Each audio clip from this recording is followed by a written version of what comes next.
Ejercicio con banda elástica, elevación de glúteo y extremidades superiores a 90 grados. Tumbado boca arriba, con rodillas flexionadas y punta de los pies mirando hacia el techo, autoelongue columna vertebral dirigiendo la barbilla hacia el esternón.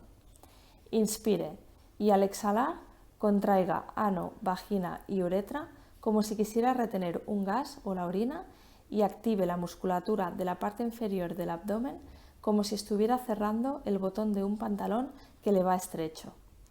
Eleve los brazos con la goma elástica a 90 grados, manteniendo la posición con la contracción de esfínteres y parte inferior del abdomen, eleve el glúteo y estire de la banda elástica hacia afuera.